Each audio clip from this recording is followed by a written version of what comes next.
Good morning, everybody. I am Assistant Professor Dr. Kumari Priyamvada Dinesh Bhatt.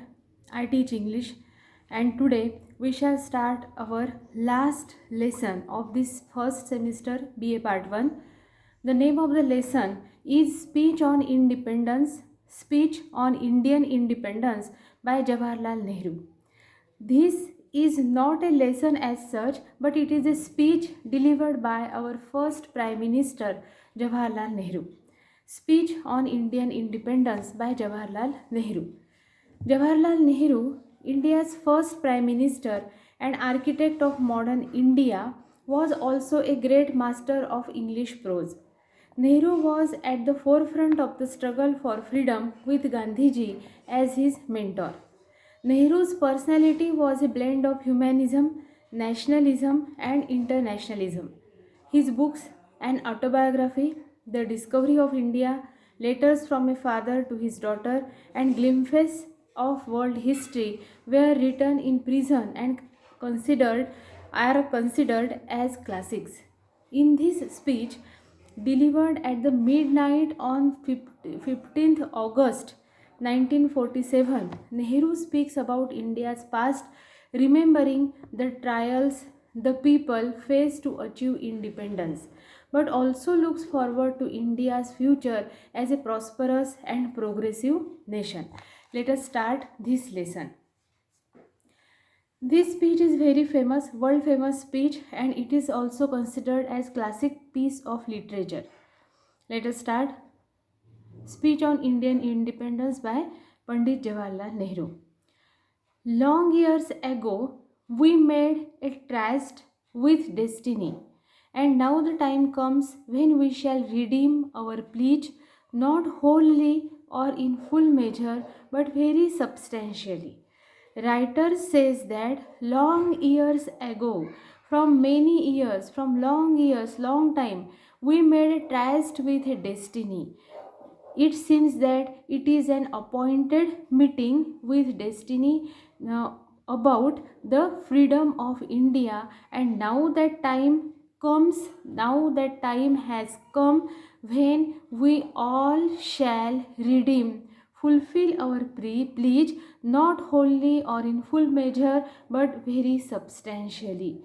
Writer says that now that time has come, that golden moment has come, which was appointed with destiny by us, and now that golden moment has come when we have to fulfill our pledge. Shapat, we have to fulfill our pledge which we have taken. Though we cannot fulfill our pledge wholly or fully, but to a great extent we can fulfill it, we can try to fulfill it.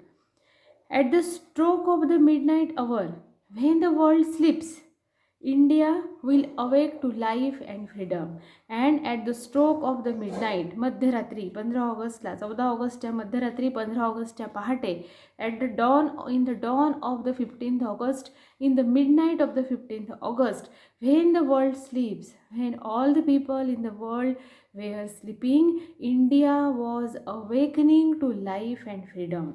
India was awakening to new life and freedom. मध्यरात्रीच्या क्षणी ज्यावेळी संपूर्ण जग झोपेमध्ये होतं, त्यावेळी भारतासारखा बलाढ्य देश हा आपल्या निद्रेतून झोपेतून जागा होत होता. इतक्या वर्षांच्या शेकडो वर्षांच्या गुलामगिरीतून जागा होत होता, आणि तो सुवर्ण क्षण हा जणू काही नियतीने आपल्याला दिलेला एक अपॉइंटेड टाईमच होता की जेव्हा आपल्याला हे फ्रीडम स्वातंत्र्य मिळणार होतं, आणि तो क्षण आता आला होता. या मध्यरात्रीच्या वेळी तो सुवर्ण क्षण आलेला होता, आणि भारत हा आपल्या निद्रेतून नवीन जीवनामध्ये जागा होत होता. स्वातंत्र्याच्या पहाटे तो जागा होत होता. A moment comes which comes but rarely in history, when we step out from the old to the new, and such moments are really very rare in the lot of any country in the history. जगातल्या अनेक देशांना, भरपूर देशांना स्वातंत्र्य मिळालं, पण भारतासारखं एक नाटकीय रूपाने स्वातंत्र्य, नाटकीय पद्धतीने स्वातंत्र्य मिळणारा कदाचित भारत हाच एखादा देश असेल की जो मध्यरात्री पहाट होत असताना तो सुद्धा नवीन जीवन आणि स्वातंत्र्याच्या पहाटे तो जागा होऊन राहिलेला आहे. अशी ही एक रेअर मोमेंट हिस्ट्रीमध्ये आपल्याला मिळालेली आहे. When we step out from the old to the new, जुन्या जगातून नवीन जगात आपण प्रवेश करत आहोत. When an age ends and when the soul of a nation long suppressed finds utterance, and it was that time when an age of suppression ends and when the soul of nation finds new expression. इतक्या वर्षांची गुलामगिरी संपुष्टात आली होती आणि भारतीय आत्मा, भारताचा आत्मा, भारत देश हा शेकडो वर्षांच्या, 150 वर्षांच्या गुलामगिरीमध्ये दाबला गेला होता.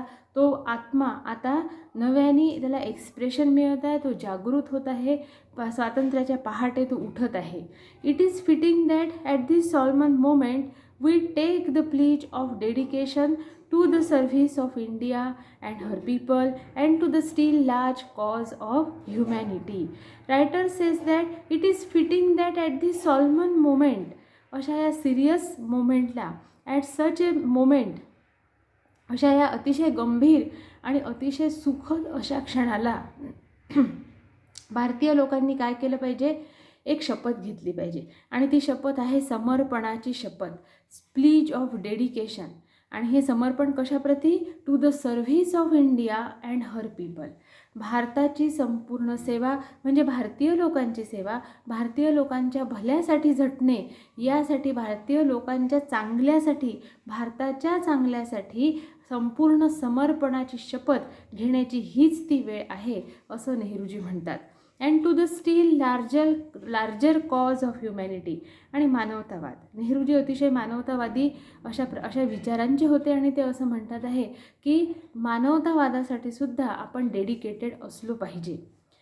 At the dawn of history India started on her unending quest and trackless centuries are filled with her striving and the grandeur of her success and her failures. आणि at the dawn of India's freedom the writer remembers the great past of India, the great history of India. आता ह्या स्वातंत्र्याच्या पहाटे लेखक भारताचं अतिशय सुंदर असा प्राचीन इतिहास आठवल्याशिवाय राहू शकत नाही. लेखक असं म्हणतात की गुलामगिरीच्या 150 वर्षांपूर्वी, त्याच्या आधी जो मध्ययुगीन भारत होता, प्राचीन भारत होता, हा अतिशय वैभव संपन्न होता, ऐतिहासिक दृष्टीने संपन्न होता, सांस्कृतिक दृष्टीने संपन्न होता. आणि ह्या ट्रॅकलेस सेंचुरीज, अगदी आपण ज्याचा हिशोब लावू शकत नाही अशा प्राचीन काळापासून भारताचं अस्तित्व आहे, भारताचं ग्रँड्युअर म्हणजे वैभव आहे. आणि ह्या सगळ्या प्रकारचं वैभव भारताने आपलं जपलेलं आहे. आणि ह्या प्राचीन काळापासून आजपर्यंत भारताने अनेक विजय पाहिलेले आहेत, अनेक फेल्युअर्ससुद्धा पाहिलेले आहे. आणि ह्या सगळ्यातून आता एक स्वातंत्र्याची नवीनच पहाट उगवते आहे. Through good and ill fortune alike she has never lost sight of that quest or forgotten the ideals which gave her strength. आणि लेखक असं म्हणतात की या प्राचीन काळापासून हा जो समृद्ध इतिहास भारताला लाभलेला आहे, यामधून आपल्याला असं दिसतं की भारताने अनेक विजय पाहिले, अनेक अपयश पचवले, आणि तरीसुद्धा या सगळ्या चांगल्या आणि वाईट अशा दोन्ही काळखंडामध्ये भारताने आपलं आयडियल जे होतं, आदर्शवाद जो होता, तो आदर्शवाद कधीही नजरेआड होऊ दिलेला नाही आहे. आणि त्या आदर्शवादामुळेच भारतीय उपखंड म्हणा किंवा भारतीय संस्कृती ज्याला आपण म्हणू शकतो, ही भारतीय संस्कृती टिकून आहे असं लेखक म्हणतात. आणि ह्या आदर्शवाद जो आहे, हे जे आदर्श भारतीय संस्कृतींसमोर आहे, यामुळेच भारताला एक प्रकारची शक्ती मिळते असं लेखकाचं मत आहे. We end today a period of ill fortune and India discovers herself again. आता 150 वर्षाचा गुलामगिरीचा जो काळखंड होता, today we are ending that period of ill fortune. In this way Indian people ended with their successful freedom fight the period of ill fortune. अशा रीतीने भारतीयांनी अतिशय यशस्वी असा स्वातंत्र्य लढा गांधीजींच्या नेतृत्वाखाली देऊन भारताचं इल फॉर्च्यून, वाईट नशीब संपवलं आणि स्वातंत्र्य मिळवलं. India discovers herself again. जणू भारताने आपला स्वतःचाच पुन्हा शोध लावला. The achievement we celebrate today is but a step an opening of opportunity to the great triumphs and achievements that await us. Nehru ji असं म्हणतात की भारताने एवढे सगळे प्रयत्न करून स्वातंत्र्य मिळवलं म्हणजे इथे संपलं सगळं असं नाही. आता हेच एक यश मिळवून आपण शांत बसायचं आहे असं नाही. हे एक मोठं यश आपण मिळवलं, ही एक स्टेप आहे. आता आपल्याला जे यशाचं शिखर गाठायचं आहे, आता आपल्यासमोर जे एम्स आहे, जे ध्येय आपल्याला पूर्ण करायचे आहे, त्या मार्गामधलं ही एक स्टेप आहे. पहिली स्टेप आहे ही की भारताने स्वातंत्र्य मिळवलं, खूप प्रयत्न करून मिळवलं. ही ग्रेटेस्ट अचीवमेंट आहे भारतीय लोकांची की त्यांनी स्वातंत्र्य मिळवलं. आपण ते सेलिब्रेट करून राहिलेलो आहे. बट इट इज काय आहे, it is the opening of opportunity. आता ही नवीन जगाची, नवीन ओपनिंगची आपल्यासाठी ही सुरुवात आहे. टू द ग्रेटर ट्रायम्स, आपल्याला खूप मोठाले विजय मिळवायचे आहेत. अँड अचीवमेंट्स, खूप काही अचीव करायचं आहे, खूप मोठे मोठे ध्येय भारताला अचीव करायचे आहे आणि हे सगळे आपली वाट पाहत आहेत. Are we brave enough and wise enough to grasp this opportunity and accept the challenge of the future? The writer is asking the question from the dais of the Red Fort to the whole India, that are we brave enough and wise enough to grasp this opportunity? Are we brave enough? Are we Indian people brave enough to grasp this opportunity? Are we Indian people brave enough and wise enough to achieve all the achievements, to accept the challenge of the future? Are we brave enough? लेखक हा प्रश्न संपूर्ण भारतीयांना विचारतात आहे की खरंच आपल्यामध्ये हे एवढं धैर्य आहे का की आपण जे आपल्यासमोर ध्येय ठेवलेले आहे हे सर्व ध्येय साध्य करण्याचं धैर्य आणि एक शहाणपण हे आपल्यामध्ये आहे का की आपण आपल्या सगळे ध्येय साध्य करू शकू, मोठ्या अचिव्हमेंट्स आपण करू शकू, मोठ्या मोठ्या संधी आपण निर्माण करू शकू. हे धैर्य आपल्यामध्ये आहे का? आणि नसेल तर ते आपल्याला निर्माण करावं लागेल. पण हे धैर्य निश्चितच आहे, त्याशिवाय भारतीयांनी स्वातंत्र्य मिळवू शकले नसते. Freedom and power bring responsibility. Writer म्हणतात की फ्रीडम अँड पॉवर, नेहरूजी म्हणतात की स्वातंत्र्य आणि सत्ता ह्या दोन गोष्टी अशा आहे की त्याच्यामुळे काय होतं, व्यक्तीमध्ये किंवा देशाच्या खांद्यावर रिस्पॉन्सिबिलिटी येते, मोठी जबाबदारी येऊन पडलेली आहे. भारत स्वतंत्र झाला आहे, भारताला स्वतःचे अधिकार मिळालेले आहे आणि त्यामुळे भारतावर एक मोठी जबाबदारी येऊन पडलेली आहे. The responsibility rests upon this assembly, a sovereign body representing the sovereign people of India. आणि अशा प्रकारे इंडिपेंडंट इंडिया, स्वतंत्र भारताची जी संसद आहे, या सगळ्या संसदांच्या, खासदारांच्या किंवा ही जी स्वतंत्र बॉडी आहे, आपण आपले प्रतिनिधी निवडून जे पाठवलेले आहे, या प्रतिनिधींच्या खांद्यावर ही मोठी जबाबदारी येऊन पडली आहे. नेहरूजी आणि त्यांचं मंत्रिमंडळ यांच्या खांद्यांवर ही जबाबदारी आहे की भारताला आता पुढे कसं न्यायचं. Before the birth of freedom we have endured all the pains of labour and our hearts are heavy with the memory of this sorrow. Writer असं म्हणतात की हा जरी सुवर्ण क्षण आपल्या नशिबात आलेला असला, हा सुवर्ण क्षण आपण सेलिब्रेट करत आहोत की भारताला स्वातंत्र्य मिळालेलं आहे, तरीसुद्धा ह्या स्वातंत्र्याच्या मागे काय आहे, all the Indians have endured, सहन केलं, tolerated, they tolerated, Indian people tolerated great pains of labour and the hearts of Indian people were heavy with the memory of this sorrow.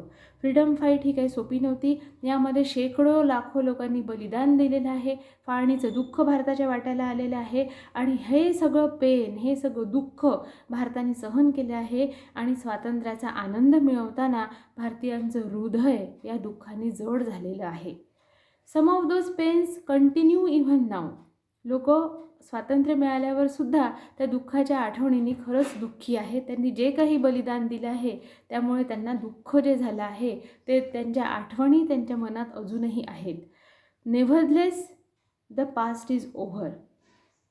लेखक म्हणतात तरीसुद्धा आपण हे एवढं डिव्होशन देऊन, एवढं सॅक्रिफाईस देऊन आपल्या देशाचं स्वातंत्र्य आपण मिळवलेलं आहे आणि आता आपण असं म्हटलं पाहिजे, द पास्ट इज ओव्हर. भारतीयांनी या स्वातंत्र्य मिळण्याच्या सुवर्णक्षणी असं म्हटलं पाहिजे, the past is over and it is the future that beckons to us now. आता हे फ्युचर आहे, भविष्य आहे की जे आपल्याला खुणावत आहे, नवीन दिशांकडे नेत आहे, नवीन ध्येय, नवीन अचिव्हमेंट साध्य करण्यासाठी आपल्याला ते बाध्य करत आहे. आणि आपण या फ्युचरकडे भारतीयांनी पाहिलं पाहिजे स्वातंत्र्याच्या सुवर्णक्षणी, असं लेखक म्हणतात.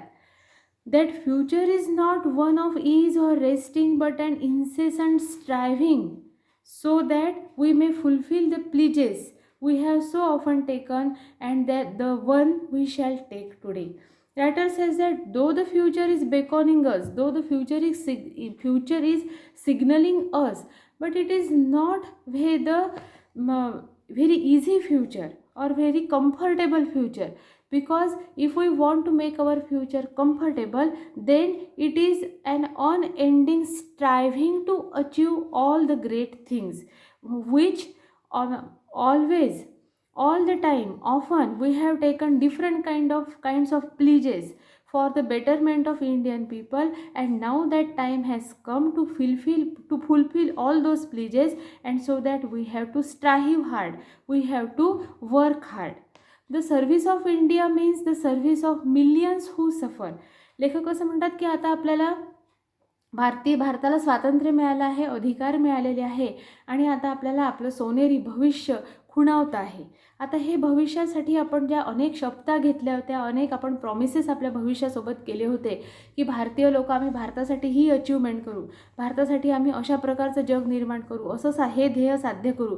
हे सगळं साध्य करण्याची वेळ आता आलेली आहे आणि हे सगळे ध्येय साध्य करणं ही सोपी गोष्ट नाही आहे. यासाठी कंटिन्युअस हार्डवर्क आवश्यक आहे, कंटिन्युअस स्ट्रायव्हिंग आवश्यक आहे. The service of India means the service of the millions who suffer. भारत देशाची सेवा म्हणजे मिलियन भारतीय, लाखो हजारो करोडो भारतीय लोकांची सेवा आहे, जे दुःखात आहे, विविध प्रकारचा अन्यायग्रस्त आहे, त्यांची सेवा म्हणजे भारताची सेवा आहे. It means the ending of poverty and ignorance. भारताची सेवा म्हणजे आपण प्रयत्नशील असलं पाहिजे टू एंड द पॉव्हर्टी, गरिबी मिटवून टाकण्यासाठी प्रयत्नशील असलं पाहिजे. टू एंड द इग्नोरन्स, अज्ञान, अँड डिसीज, रोगराई, बिमारी मिटवून टाकली पाहिजे. अँड इनइक्वॅलिटी ऑफ ऑपॉर्च्युनिटी, आणि संधीची असमानता हे मिटवण्यासाठी आपण कटिबद्ध आहोत असं लेखक म्हणतात. The ambition of the greatest man of our generation has been to wipe every tear from every eye. Now Nehruji is paying his tribute to Gandhiji. भारतीय स्वातंत्र्याचे शिल्पकार गांधीजी. लेखक असं म्हणतात की the ambition of the greatest man of our generation, आपल्या पिढीचे greatest man, आपल्या पिढीतला सर्वात महान पुरुष म्हणजे गांधीजी, भारतीय स्वातंत्र्याचे शिल्पकार. त्यांचं ध्येय काय आहे? त्यांचं ध्येय आहे to wipe every tear from every eye. भारतातल्या प्रत्येक डोळ्यातला प्रत्येक अश्रू पुसून टाकण्याचं ध्येय गांधीजींनी नेहरूंसमोर ठेवलं, भारतीय लोकांसमोर ठेवलं, स्वतंत्र भारतासमोर ठेवलं. म्हणजे भारतामधलं सर्व दुःख, सर्व प्रकारचं दैन्य, अज्ञान, असमानता आपल्याला नष्ट करायची आहे, हे एवढं प्रचंड ध्येय गांधीजींनी भारतासमोर, स्वतंत्र भारतासमोर ठेवलेलं आहे. दॅट मे बी बियॉन्ड अस. एवढं मोठं ध्येय अचीव करणं हे अगदी सोपं नाही आहे. But as long as there are tears and suffering, so long our work will not be over. लेखक म्हणतात की आपण प्रत्येक डोळ्यातला प्रत्येक अश्रू पुसण्यासाठी कटिबद्ध आहोत. हे सोपं नाही आहे, हे ध्येय अचीव करणं अतिशय कठीण आहे. पण तरीसुद्धा जोपर्यंत या जगामध्ये किंवा भारतामध्ये सफरिंग आहे, लोकांच्या डोळ्यात अश्रू आहेत, अन्यायग्रस्त लोक आहेत, आणि तोपर्यंत तो प्रत्येक अश्रू पुसण्याचं आपलं काम आहे. ते काम आपलं थांबणारं नाही असं नेहरूजी लोकांना सांगतात. And so we have to labour and to work hard to give reality to our dreams. आणि अशा प्रकारचं हे एवढं मोठं स्वप्न गांधीजींनी, भारताच्या शिल्पकारांनी, स्वतंत्र भारताच्या शिल्पकारांनी आपल्यासमोर ठेवलेलं आहे. आणि हे अचीव करण्यासाठी आपल्याला खूप वर्क करावं लागणार आहे, खूप श्रम करावे लागणार आहे, आणि वर्क हार्ड, जास्त परिश्रम करावे लागणार आहे आपल्या स्वप्नांना मूर्तिमंत रूप देण्यासाठी, आपले स्वप्न प्रत्यक्षात अस्तित्वात आणण्यासाठी. Those dreams are for India but they are also for the world. जरी हे सगळे स्वप्न भारतासाठी असले की भारतीय लोकांच्या प्रत्येक भारतीयाच्या डोळ्यातला अश्रू पुसायचा आहे, असमानता दूर करायची आहे, गरिबी दूर करायची आहे, बिमारी दूर करायची आहे, रोगराई दूर करायची आहे, अज्ञान दूर करायचं आहे, हे प्रत्येक भारतीयासाठी जरी आपल्याला करायचं असलं तरी एका मोठ्या पॉईंट ऑफ व्ह्यूनी जर आपण पाहिलं तर हे स्वप्न सगळ्या जगासाठी आपलं आहे. हे स्वप्न, हे काम आपल्याला जगातल्या लोकांसाठी, मानवतावादासाठी आपल्याला हे काम करायचं आहे. For all the nations and people are too closely knit together today. कारण काय आहे, स्वातंत्र्याच्या ह्या दिवसांमध्ये, या पहाटे असं वाटत आहे की आता हे संपूर्ण नवीन जग, सगळे देश एकमेकांशी जुळलेले आहे, कोणी दूर नाही आहे एकमेकांपासून. हे भारत वेगळा, अमेरिका वेगळा असं नाही आहे. हे सगळं जग एकमेकाशी इतकं जवळून जवळून बांधलं गेलेलं आहे की for any one of them to imagine that it can live apart. असं इमॅजिनच आपण करू शकत नाही की आपण विभिन्न होऊन आता राहू शकू. संपूर्ण जग जणू काही एक झालं आहे. त्या काळातच नेहरूजींनी ग्लोबल वर्ल्डची कल्पना, ग्लोबल व्हिलेजची कल्पना इथे मांडलेली आहे. Peace has been said to be indivisible, so is freedom, so is prosperity now, and so also is disaster in this one world that can no longer be split into isolated fragments. आता असं आहे की शांतता ही कशी आहे, इंडिव्हिजिबल आहे, हिचं आपण विभाजन करू शकत नाही. भारतीय लोकांना शांतता पाहिजे आहे म्हणजेच जगातल्या लोकांना शांतता पाहिजे आहे. जग अशांत आहे, बाकीचे देश अशांत आहे आणि भारत शांत आहे असं होऊ शकत नाही. तशीच गोष्ट आहे स्वातंत्र्याविषयी. आपल्याला स्वातंत्र्य मिळालं, आपण इतर देशांना स्वतंत्र होण्यासाठी मदत केली पाहिजे. काही देश गुलामगिरीत आहेत आणि आपण स्वातंत्र्याचा आनंद घेतो आहोत असं आजच्या जगामध्ये शक्य होऊ शकत नाही. हीच गोष्ट प्रॉस्पेरिटीच्या बाबतीत खरी आहे, समृद्धीच्या, देशाच्या समृद्धीच्या बाबतीत खरी आहे. आणि त्याचप्रमाणे डिझॅस्टर, एखाद्या देशात जर डिझॅस्टर येत असेल, एखाद्या देशामध्ये काही नैसर्गिक डिझॅस्टर येत असेल किंवा युद्धाची आपत्ती येत असेल तर याच्यामध्ये सगळं जग सामील आहे. जगातल्या प्रत्येक देशाला या गोष्टीमध्ये लक्ष घालून जगात शांतता आणि आनंद, समृद्धी प्रस्थापित करावी लागेल असं लेखक म्हणतात. कारण जग हे it cannot be isolated fragments. जग हे वेगवेगळ्या तुकड्यांमध्ये आता विभाजलेलं नसून संपूर्ण जगाचा एकत्रित दृष्टीने विचार आपल्याला सुद्धा करावा लागेल असं स्वातंत्र्याच्या पहाटे 1947 साली नेहरूजींनी सांगितलेलं आहे. To the people of India whose representatives we are, we make an appeal to join us with faith and confidence in this great adventure. आणि लेखक म्हणतात आहे, he is giving a challenge to all the people of India, to the Indians whose representatives we are, because Nehruji is the representative of Indian people. We make an appeal to join us. Nehruji was making an appeal to Indians to join us to do hard work for the betterment of India and the world with faith and confidence in this great adventure. आज आपण जणू काय एका great ॲडव्हेंचरवर निघालो आहो. आपल्याला खूप सारे ध्येय साध्य करायचे आहे आणि फक्त भारतासाठी नाही तर संपूर्ण जगासाठीच जणू काही हे साध्य करायचं आहे. तर या मोठ्या ॲडव्हेंचरवर निघायसाठी सर्व भारतीयांनी एकत्र आलं पाहिजे. This is no time for petty and destructive criticism. आता आपण स्वतंत्र भारतीय आहोत, आपला देश स्वतंत्र आहे, आपल्यावर एक जबाबदारी, प्रचंड जबाबदारी आलेली आहे. आपल्याला स्वतःचं भलं करायचं आहे, जगातल्या लोकांचं भलं करायचं आहे. आणि आता ही वेळ क्षुल्लक गोष्टीवरून एकमेकांशी भांडण्याची नाही आहे. No time for ill will or blaming others. एक दुसऱ्यांना दोष देण्याची ही वेळ नाही आहे. तर सगळ्यांच्या चुका विसरून आपल्याला एकत्र येऊन भारताच्या बेटरमेंटसाठी प्रयत्न करायचे आहे. भारताला एक नवीन अस्तित्व जगामध्ये मिळवून द्यायचं आहे. We have to build the noble mansion of free India. आपल्याला नवीन भारत, स्वतंत्र भारताची निर्मिती करायची आहे, नवभारताची निर्मिती करायची आहे. आणि where all her children may dwell. अशा भारताची निर्मिती करायची आहे की जिथे भारताचे हे सगळे मुलं आनंदाने राहू शकले पाहिजे. अशा आधुनिक भारताची निर्मिती करण्यासाठी आपण सगळे कटिबद्ध आहोत असं लेखक म्हणतात. तर इथे या भाषणाचा पार्ट 1 संपलेला आहे.